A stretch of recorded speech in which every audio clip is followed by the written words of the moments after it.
So hi guys, நான் உங்கள் ராம்குமார். இது நம்ம விசாரணை நடக்குது சேனல். ஸோ லாக்டவுன் டயத்தில் வந்து எங்களால் நிறைய வீடியோ போட முடியல. ஸோ இனிமேலேருந்து நாங்கள் கண்டினியூவாக வீடியோ போட ஆரம்பிப்போம். நம்ம சேனலை சப்ஸ்கிரைப் பண்ணாதவங்க சப்ஸ்கிரைப் பண்ணிக்கோங்க. ஸோ இப்போ நான் எங்கே இருக்கேன் அப்படின்னா வந்து நம்மளுடைய கோயிலில் வந்து எப்படி சிற்பங்கள்லாம் வச்சுருக்காங்க, அந்த சிற்பம் எங்கேருந்து வருது அப்படின்றதுக்காக தான் ஒரு வீடியோ. மதுரையில் பசுமலை அப்படின்ற ஒரு ஏரியாவில் உள்ள ஒரு சிற்பி கடை. இந்த சிற்பி கடையில் பார்த்தீங்கன்னா கோயிலுக்கும் சரி, நிறையா அவர் வந்து போலீஸ் ஸ்டேஷனுக்கு அந்த வீரங்கிலாம் செஞ்சு கொடுத்துருக்காராம். அதுவும் அது க்ரைம் பிரான்ச்சில் இருக்குது. ஸோ அதையும் சொன்னார். அவர் ரொம்ப எம்ஜிஆர் தீவிரமான எம்ஜிஆர் ஃபேனா. அதனால் அவர் அந்த ஒரு எம்ஜிஆர் சிலை அதை செஞ்சு அதை இன்னும் யாருக்கும் விற்காமல் அதை அப்படியே வச்சுருக்காரு. ஸோ இன்னும் நிறைய டீட்டெயில்ஸ் அவர் மூலிமா நம்ம தெரிஞ்சுக்கலாம். ஸோ வாங்க வீடியோக்குள்ளே போகலாம்.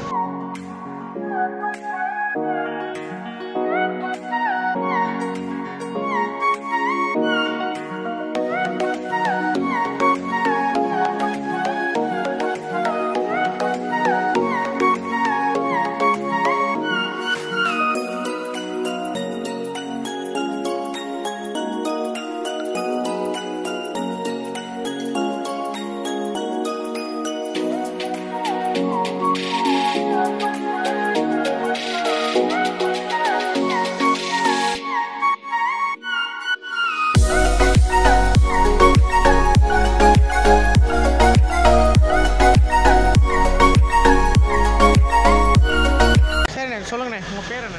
என் பேர் முத்தையா. ஐயா முத்தையா. எத்தனை வருஷமாக இந்த தொழில் பண்ணி? தெரியல, ஒரு 15 வருஷமாக இருக்குங்கய்யா. என்னென்ன சிற்பம்லாம் செஞ்சுருக்கீங்க? நாங்கள் சுதைங்க கோபுரம் கட்டுறது, அதில் வைக்கிற பூதங்கள், மாடு, இதெல்லாம் வந்து ரெடிமேடாக உருவாக்குறோம். ரெடிமேட் இருக்கும்போது வாங்கிட்டு போகிறவங்களுக்கு லாபம். நாங்கள் அங்கே போய் போட்டால் அவங்களுக்கு கூட வரும். நாங்கள் எல்லா வேலையும் முடித்து ஒரு கம்மியாக ரேட்டு கொடுப்போம். பூரா சுதைகள் பூரா வெயிட்டாக இருக்கும், 100 வருஷத்துக்கு அழியாமல் இருக்கும். இது செய்தித்தாளில் அந்த ஆர்டிகல்ஸ்லாம் நீங்கள் வந்திருக்கீங்க அப்படின்னு சொல்லியிருக்கோம். அது என்னென்ன ஆர்டிகல்ஸ் வந்திருக்கீங்க? நான் இந்த பத்திரிக்கையில் என்னை சுதையை பற்றியோ, இந்த தினத்தந்தியில் வண்ண வண்ண கலர்கள் இதை பற்றி என்னை போட்டிருக்காங்கய்யா. அந்த ஆர்டிகல்ஸ் பார்த்து ஏதாவது யாராவது ஃபோன் பண்ணியிருக்காங்க? நிறைய தினமலரில் போடும்போது எனக்கு விளம்பரம் கொஞ்சம் நல்லா கிடச்சி, தினத்தந்தியில் போடும்போது, தினமலரில் போடும்போது நான் ஒரு நாள் பூரா செல்ல கீழே வைக்கலை. அந்த ரிப்போர்ட்டர் குணசேகரன் சார் அவர்களுக்கு நான் நன்றி சொல்ல கடமைப்பட்டிருக்கிறேன். ஒரு தினமலரில் என்னை ஒரு பேஜாக போட்டிருந்தார். போட்டு அன்றைக்கி நல்ல விளம்பரம் எனக்கு. அதனால் இந்த தொழில் நல்லா ஓடிச்சு. தினமலர் பத்திரிகை விளம்பரம் எனக்கு ஒரு முன்னேற்றத்துக்கு ஒரு வழியாக இருந்துச்சு. எனக்கு விளம்பரம் பண்ணுறது காசு கொடுத்து எங்களால் விளம்பரம் பண்ண முடியாது. எங்களுக்கு இலவசமாக விளம்பரம் பண்ணாங்க. எந்த ஒரு ரூபாயும் என்கிட்ட வாங்கலை. அவங்களுக்கு என்னுடைய நன்றியை நான் எப்பயும் தெரிவிச்சுக்கிறேன் தினமலர் பத்திரிக்கை. இப்போ ஒரு சிலைக்கு வந்து எவ்வளோ டைம் எடுத்துவீங்க செய்கிறது? சிலைக்கு நான் ஒரு சிலை போடணுமே 2 நாள் ஆகும். 2 நாள் எங்களுடைய உழைப்பு கொஞ்சம் கொஞ்சமாக செய்ய முடியுங்கய்யா. சுதை என்றபோது ஒரு நாள் கல் ஓட்டுவோம், அடுத்த ஒரு நாள் மட்டி பண்ணுவோம், அப்புறம் நாங்கள் சுண்ணாம்பையும் சிமெண்ட்டையும் கலந்து இந்த உயிர் படைப்போம். அதான் உடையாது. எங்களுக்கு 2 நாள் ஆகுங்க ஒரு சிலை செய்ய. பெரிய சிலைன்னா ஒரு 10 நாள் கூட ஆகும். ஒவ்வொரு சிலைக்கு தகுந்த மாதிரி நேரங்கள் வரும். இப்போ நீங்கள் நம்ம மதுரையில் எங்கெங்கெல்லாம் சிலை செஞ்சு கொடுத்துருக்கீங்க? மதுரை நான் எல்லா தமிழ்நாட்டு நெருக்கி எல்லா ஊர்லேயுமே நெருக்கிங்க. சிவகாசி, கோபுரங்கட்டுங்க, ரெடிமேடாக கொடைக்கால் எல்லா ஊரையும் எனக்கு வாங்கிட்டு போகிறேன். ரெடிமேடாக வாங்கிட்டு போய் தமிழ்நாடு பூரா எனக்கு பெங்களூர்லேருந்து ஒருத்தர் வருவார். அதே மாதிரி எனக்கு பெங்களூர்லேருந்து ஒருத்தர் வந்து எனக்கு ஒரு வண்டியை கொண்டு வருவார். நிறையா பொருள் வாங்கிட்டு போவார். இப்போ கொஞ்ச நாள் அவர் இந்த கொரோனா காரணத்தாலேயோ வராமல் இருக்கார். இல்லை, பெங்களூர் வரைக்கும் கூட என் பொருள் போயிருக்கு. இப்போ எப்படின்னு இந்த கொரோனா சுச்சுவேஷனில் எப்படி? கொரோனா வேஸ்ட்டு, எங்களுக்கு ரொம்ப நஷ்டம். இப்போ வெளியே சொல்லாமல் வேதனைப்பட்டுக்கிட்டு இருக்கோம். ஏன்னா கோயில்கள் திறக்காமல் எங்களுடைய தொழில் ஓடாது. அதனால் கோயில்கள் திறந்தால் தான் நாங்கள் இந்த தொழிலில் முன்னேற முடியும். கஷ்டப்பட்டுக்கிட்டு இருக்கோம். அது உண்மை. இது நம்ம க்ரைம் பிரான்ச் கிட்ட நீங்கள் க்ரைம் பிரான்ச்சில் நான் பீரங்கி எல்லாம் நான் அந்த போலீஸ் காவல்துறை அதிகாரி முன்னால் எல்லாம் வச்சுருக்கேன். என்னுடைய நான் அதுவரை ரெடிமேடாக செஞ்சு கொண்டு போய் வச்சுருக்கேன். அங்கே செய்யலை, ரெடிமேடாக செஞ்சு கொண்டு போய் வச்சுருக்கேன். ஒரு 200 அடிக்கு வச்சுருக்கேன் பீரங்கி அந்த ஊரோட. நீங்கள் எத்தனை சிலைகள் செஞ்சுருப்பீங்க பொதுவாக? ஒரு 2000 சிலைக்கு மேலே நான் செஞ்சுருப்பேன்.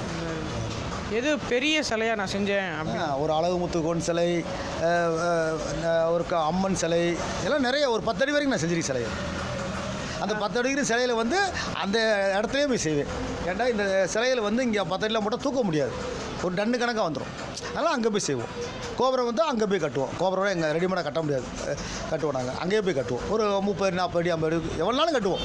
நம்ம மீனாட்சி உங்களுக்கு கோபுரம் அளவு கூட அழகாக கட்ட முடியும். எங்களுக்கு அந்த வேலை தெரியும்.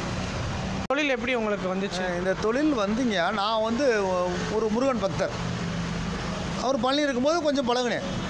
எனக்கு ஏதாவது ஒரு தொழில் பண்ணணுன்னு நான் நினைக்கையில் எனக்கு இந்த தொழிலை நான் தேர்ந்தெடுத்தேன். இந்த தொழிலை தேர்ந்தெடுத்ததில் எனக்கு எந்த குறையும் கிடையாது. நல்லா இருக்கேன். என்னை 2 பொண்களை கட்டி கொடுத்துருக்கேன். நல்லா வருமானம். எனக்கு ஒரு 10 பேருக்கு வேலை கொடுக்குறேன். கொஞ்சம் கஷ்டமான தொழில், நல்லா இருக்கேன். இந்த தொழிலை வந்து நான் விரும்பி அதில் ஒரு விருப்பமாக இருந்தேன். எனக்கு தொழில் கை கொடுத்துச்சு. தொழில் மட்டுமா இல்லை வேறு ஏதாவது நீங்கள் படிச்சிருக்கீங்களா? நான் படிச்சிருக்கேன். நான் +2 வரையும் படிச்சிருக்கேன். நானும் ஒரு அரசு ஊழியராக ஒர்க் பண்ணுறேன்.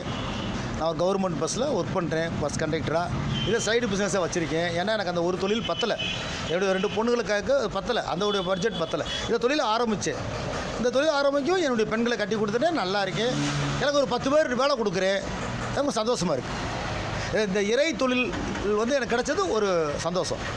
இப்போ சிலை பண்ணுறதுனாலே, இப்போ சாமி சிலை பண்ணுறதுனாலே ஒரு பக்தி, ஒரு பற்று அது இருக்கணும். அதெல்லாம் எந்த மாதிரி ஃபீல் பண்ணியிருக்கீங்க? ஆமாம், அந்த தொழில் செய்யும்போது நான் மாதமாக இருக்கேன், என் ஒய்ஃபு மாதமாக இருக்கான்னு வச்சுக்கோங்க. அந்த ஒரு மாதம் 2 மாதம் 4 மாதம் இருக்க மாதிரி நான் அதை ரசிப்போம். ரசனை இல்லாட்ட இந்த தொழிலை செய்ய முடியாது. இது ஒரு ரசனைக்கு உட்பட்ட தொழில். அழகாக ரசிக்கணும். நான் கடவுள் மேலே பாசமாக இருக்கணும். நான் காலைல வந்து சொல்ல நான் இறைவனை கும்பிடுவேன், எங்கள் அப்பாவை கும்பிடுவேன். அப்போ அந்த வேலை பார்க்க போகிறேன், இந்த வேலை நல்லா வரணும், ஒரு மாதா சிலை செய்ய போகிறேன், நான் நல்லா செய்யணும். அந்த மாதாட்டே கேட்பேன். அம்மா அவங்கள செய்ய போகிறேன், நீங்கள் நல்லா அழகாக வரணும், வந்தால் தான் எனக்கு பேர் கிடைக்குமான்னு சொல்லி நான் அது ஒரு விரதமாகவும் இருப்பேன். அந்த ஒரு கோபுரம் கட்டுறதுக்கோ ஒரு வேலை பார்க்கறதுக்கோ நான் தாடி வளர்க்க ஆரம்பிச்சிருவேன். அன்றைக்கி நான் விரதம் இருப்பேன், சுத்தபத்தமாக இருப்பேன். அந்த வேலை முடிஞ்ச வரைக்கும் நான் வந்து பயத்தோடையும் அழகோடையும் அந்த வேலையை பார்ப்பேன். அதனால் நான் ஜெயிச்சிட்டேன். விடாமுயற்சி, தொழில் மேல் உள்ள அக்கறைகள் இது எனக்கு ரொம்ப இருந்துச்சு. நல்லா ஜெயிச்சிட்டீங்க. இதுதான். ஸோ கைஸ், நீங்கள் பார்த்துருப்பீங்க இந்த சிலை வந்து எப்படி செய்கிறாங்க. ஏன்னா இப்போதைக்கு எந்த விதமான வேலை இல்லைன்னு சொல்கிறாங்க. ஏன்னா இந்த கொரோனா சுச்சுவேஷனில் கோயில் எதுவும் திறக்காதனால அவங்க எதுவும் வேலை எதுவும் பார்க்கல. ஸோ அதனால் அவங்க பண்ணுறதை வந்து எடுக்க முடியல. ஸோ அடுத்து ஏதாவது ஒரு வீடியோ வந்து கண்டிப்பாக அவங்க எப்படி சிலை பண்ணுறாங்க அப்படின்றத ஒரு வீடியோ நம்ம வந்து கவர் பண்ணுவோம் கண்டிப்பாக. இவங்க எப்படி அந்த சிலை வந்து எவ்வளோ சுத்தபத்தமாக செய்கிறாங்க. ஸோ இப்போல்லாம் மிஷின்லேயே சிலை பண்ணுறாங்க. பட் இருந்தாலும் ஒரு மனிதனோட கைப்பக்குவம் பட்டு ஒரு சிலை உருவாதுன்னா அது வந்து ஒரு நல்ல ஒரு அமைப்போடு தான் அமையும். மிஷினை நம்பாமல் மனுஷனை நம்பி இந்த சுச்சுவேஷன்லேயும் சரி நம்ம அவங்களுக்கு ஹெல்ப் பண்ணுவோம். இந்த கொரோனா சுச்சுவேஷன் கொஞ்சம் கொஞ்சமாக ரிலீஃப் ஆகிட்டே வருது. ஸோ எல்லோரும் மாஸ்க் போடுங்க, சோஷியல் டிஸ்டன்ஸ் மெயின்டைன் பண்ணுங்கள், சானிடைசர் யூஸ் பண்ணுங்கள். நீ என்ன மாஸ்க் போடல அப்படின்னு கேட்கலாம். நான் வீடியோனால தான் மாஸ்க் போடல, இல்லைனா நான் எல்லா இடத்துலையும் நான் மாஸ்க் போட்டு தான் போகிறேன். ஸோ நெக்ஸ்ட் வீடியோவில் சந்திப்போம். பாய்.